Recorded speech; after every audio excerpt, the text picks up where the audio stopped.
Hello, everybody, and welcome into a new episode of Inside Pitch here at the St. Louis Post-Dispatch. I'm Ben-Frederickson, joined alongside by my colleague Jeff Gordon. And Gordo, the Cardinals were hoping to storm out of the gates after the trade deadline with the additions of Lester and Happ, and it didn't work out so well. They lost both of those first starts from those guys, and here they are, a series loss to the Braves. And you're looking at about a 1.6% chance to make the playoffs if you trust the Fangraphs math. Now, the Cardinals will say, okay, we've overcome crazy odds before, but the truth is they have not been this far back in the division this late in the season. You got to go back since probably like 1999. So here's my question for you today. What do you think the rest of this season should be about? What do you think the Cardinals should prioritize here? It's a rare chance for them to be in a bad spot where they very well could be mathematically out of the season before it ends. However, there's also opportunity there to use that to put themselves in a better spot for 2022 with some of their decision making. What do you think the Cardinals should prioritize here moving forward? Well, I mean, you have to look at 2022 and every decision you make has got to be geared toward making this team stronger, the major league team, as well as your AAA team, to make sure that you go into next year with a good safety net, as well as a much better major league team. So you have to look at all of those things. You've got guys on the roster right now that aren't going to be on that team next year. Matt Carpenter comes to mind immediately. We tend to kick Carp around quite a bit here, but let's be honest. I mean, he's just playing out the string. Ben-Fred, you've mentioned why not go put a couple of guys who could at the very least be good replacement players, safety net players, class 4A players for next year.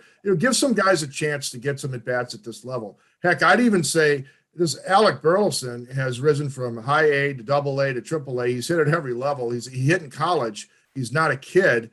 Why not take a look at him? He could be your fourth outfielder next year, because he's not some high school kid trying to learn how to hit in the majors. He's proven he can do it at every level so far. So, get ready for next year, Ben-Fred, because this one, just look at the team, watch the team play. It does not pass the eye test. Forget the math. Watch the team play. Doesn't pass the test. Got to get ready for next year. Yeah, you mentioned Alec Burleson. Connor Capel has played really well at Memphis. I know he's not a hot shot prospect, but this team was hurting this season because they didn't have kind of okay bench guys, and maybe he could be that for the outfield before a guy like Burleson passes him by. That's the thing. You got to get Juan Yepez a shot, a guy like him who can play all corners in both outfield spots. See if those homers can translate to the majors before he's passed over by another guy at his spot. So I do think they can find a way to do that. Now, it'll be hard, and the 40-man is the 40-man. You got to take guys off, which means you have to give up on guys, and the Cardinals really like to tie themselves in knots over that 40-man, Gordo, but it might be a time to do it. I would like to see them kind of come to a conclusion on middle infield.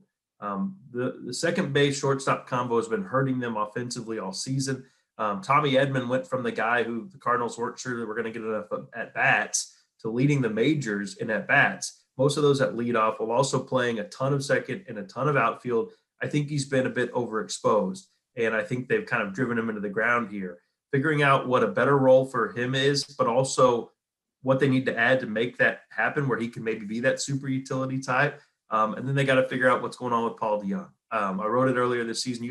Fixing this guy was the key to the Cardinals season. It has not happened. He's continued to struggle. To me, the Cardinals checking in on Trevor Story at the trade deadline says they're going to be looking at maybe shortstops. And the good thing is this is a good offseason. It would be a good offseason to be shopping for shortstops. That's the truth. There's going to be some high-level ones moving, and there's going to be a trickle-down from that. It's not a bad time to go after a shortstop if you need one, Gordo.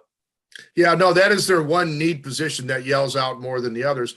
Second base is sort of your traditional, and whether this is your office softball team or a major league team. Second base tends to be a bit of a flux position. Maybe they find a platoon there so Tommy doesn't have to struggle so much against right-handed pitching.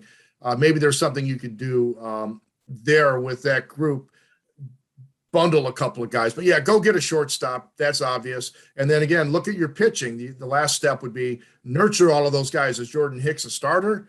Can he pitch next year? What about Dakota Hudson? Is it worth taking a look this year? All these things, Ben-Fred, but 2022, let's focus on that.